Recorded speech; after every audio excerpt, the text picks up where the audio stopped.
¿Qué tal, amigos televidentes? Aquí estamos para continuar con el programa Haciendo Memoria. Hoy hemos invitado a un gran amigo, un hombre que tiene mucho que contarnos de su vida. Porque eso es el programa, el contenido, la historia de nuestros ciudadanos, habitantes de Manaví, de la tierra, de los que nacieron en cualquier lugar de la patria, pero que todos tienen su historia.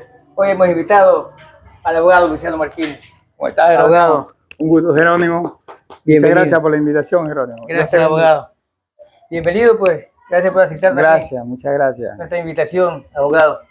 Aquí le hemos invitado para contar la historia del abogado Luciano Martínez. Cuéntenos su historia. ¿Dónde nació, abogado? Bueno, gracias, Jerónimo, una vez más por esta invitación. Para nosotros es un honor estar aquí en tu hogar. Bueno, usted sabe que yo nací en esa linda parroquia San Isidro en el año 1958. Vine de 6 años acá, a esta tierra hermosa, linda, como es el Carmen. Como yo siempre digo, tierra de hombres y mujeres valientes, trabajadoras, dignas. Tierra que lo supo cobijar. Efectivamente, lo supo cobijar. Bueno, le digo, nosotros somos 13 hermanos, una madre que nos supo criar en valores. Nuestro padre también fue un hombre muy trabajador del campo. Y los caracterizamos por eso, la familia Martínez, como hombres del campo, que labramos la tierra. Nunca dejamos, yo algún tiempo, usted sabe, yo estuve inmerso en política y... ¿Qué labores vino haciendo usted primero? Bueno, nosotros comenzamos a sembrar plátano, que fue... Ya hasta ahora. había aquí el plátano hace tiempo. Efectivamente, pero muy poco, muy poco. ¿No había ya la exportación el plátano? Bueno, en ese tiempo que nosotros comenzamos, no, se vendía para el consumo interno. Ya. Consumo interno Había en racimo. Bueno, yo siempre digo, y no me avergüenzo lo que es, nosotros recogíamos palma real. Pero había también, del plátano había el dominico. Efectivamente, el plátano Barraganetti y el dominico, que eran enormes racimos que ahora no los encuentra así muy fácil. Un hombre no podía hacer un... Ay, que era terrible, pero nosotros los criamos con fuerza, alzando racimos a los caballos, a las mulares, para llevarlos al consumo, al centro poblado, a venderlos. Y entonces ese fue un trabajo de muchísimos años cuando los caminos... Ustedes llegaron cultivando plátano. Efectivamente. En ese año había mucha crisis, mucha pobreza, donde era una zona muy montañosa, la zona de la raíz. ¿Qué provocó la migración de San Isidro hacia acá? Bueno, usted sabe que, y todos sabemos, la sequía. Se vino una sequía terrible, que ya no se podía, el café se fue a los suelos. Entonces, usted sabe que la parroquia San Isidro fue donde había gran producción de café. Yo me recuerdo como que fuera hoy. Había los patios, se ponían los patios, todo el café que se cogía en el día, que usted también sabe que con los charapotes, que nosotros la gente de Charapotó iba a coger a San Isidro, y eran enormes rumas de café, que después lo recogíamos el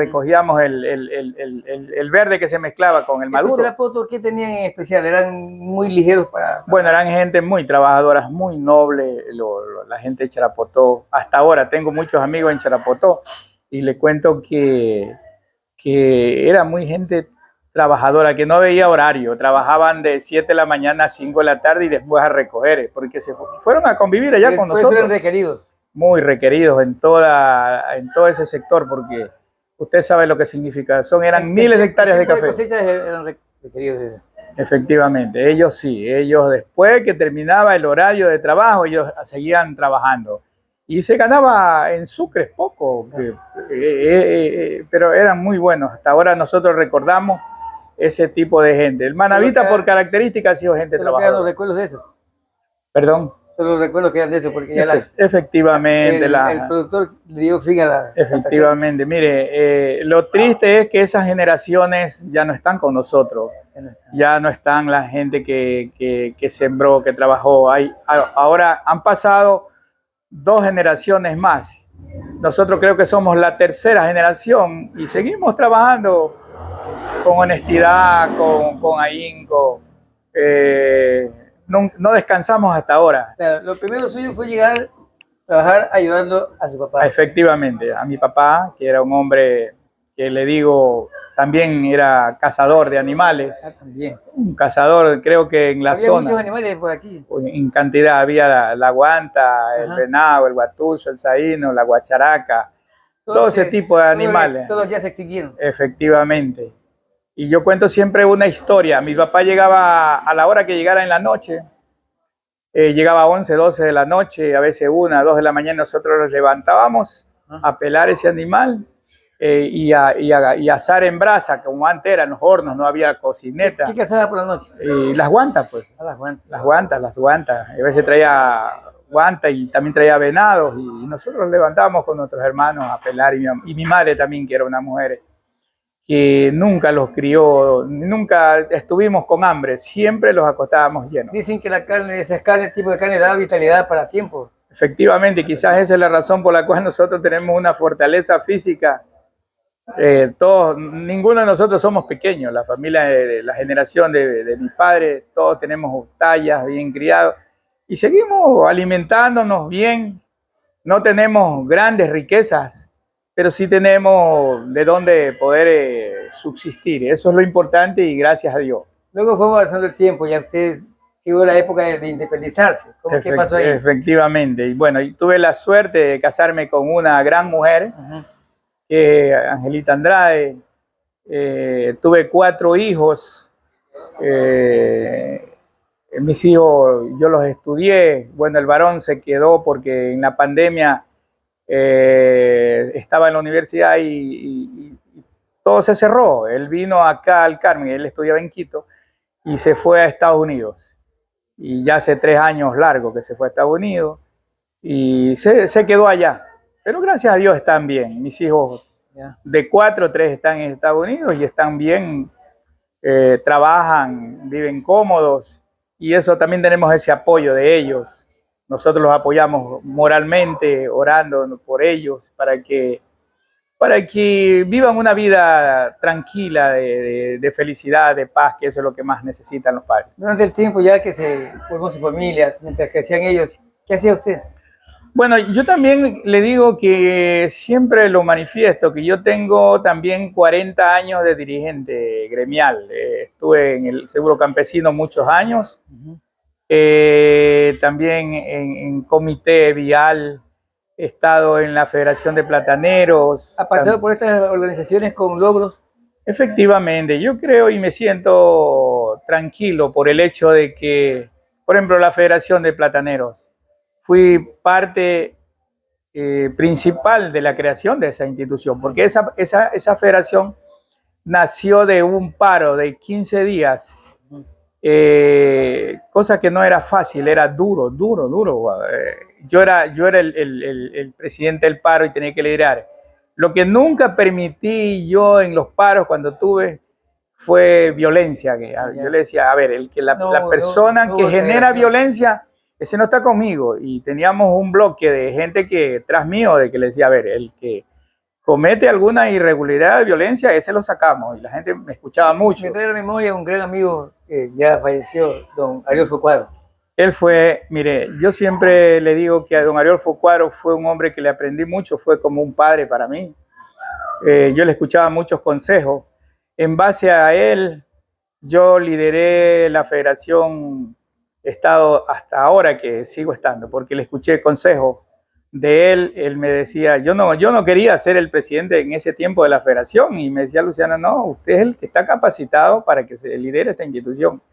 Y bueno, le escuché a él y tomé las riendas de la institución. A mí nadie me puede tildar, ninguna persona me puede tildar de corrupto. Yo no, yo siempre le he hecho las cosas con honestidad, con sinceridad y trabajando por el bienestar, a pesar de que no se gana un centavo. Eso lo hace uno y con dignidad, con transparencia. Pero más atrás de la dirigencia, como que menciona así un poco la política. Bueno, cuando fui en el año 96, yo salí concejal del Cantón El Carmen. ¿También era dirigente? Ya era dirigente del Seguro Social Campesino. Yo salí del Seguro Social Campesino porque también hice una buena labor. Yo estuve... ¿Aprovechó eso o se dio las... Bueno, le digo una cosa, que mi accionar siempre lo ha visto la gente que ha sido un hombre honesto. Y a mí cuando los políticos a mí me dijeron, no solamente un partido político me llegaba a buscar para que sea candidato a concejal, pero esa situación la gente me llevó y me vio y dice, vos tienes que estar en política. Yo le dije, tal vez no, pero gracias a Dios la gente me apoyó y me apoyó así, pero que nosotros con sobra de merecimiento tuvimos y lleguemos a ser concejal del Canto del Carmen. ¿Qué pasó ahí en ese? Bueno, como es de conocimiento, las nuevas generaciones quizás no lo conocen, los problemas que tuvo en ese tiempo el alcalde. Sí, el alcalde de ese tiempo, que era un gran amigo, una persona que le gustaba también trabajar y luchar como político. Él lo llevó allá. Él me llevó a ser concejal por el partido roldosista, pero hubo discrepancia, no era tanto conmigo, era con el pueblo que tuvo, ¿cierto? Entonces, el pueblo, yo lo que hice fue cuando pequeños problemas tuvimos, me separé y dije, voy a renunciar a la concejalía. El pueblo no me aceptó que yo renuncie, me dijo, no, tú tienes que aceptar, si no vas a tener problemas con nosotros. ¿Se lo dijo públicamente? Efectivamente, en una reunión que tuvimos, me acuerdo, en la comisaría nacional, me acuerdo, en ese tiempo me llevaban. Yo me desaparecí 3 días y después dijo, no, la gente me buscó y me dijo, no, tienes que asumir porque yo era vicealcalde. ¿También lo apoyaron? Sí, todo el consejo estaba de acuerdo, pero lastimosamente son cosas agridulces que pasan en la vida. Hoy día, a veces, bueno, uno nunca debe arrepentirse de lo que hace, ¿no? De lo bueno.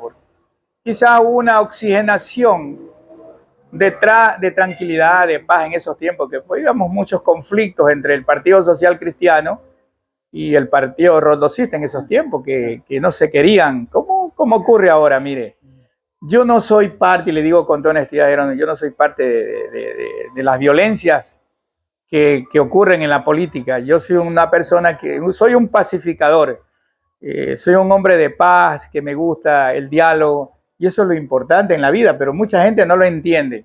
A veces encienden grandes problemas a través que hoy día peor que están las redes sociales. Esas redes sociales que es lo que la utilizan los políticos para dañar muchas veces la dignidad de otros. Eso yo no comparto. Vamos a hacer aquí un corte y ya regresamos para continuar contando esta historia con el abogado Luciano Martínez.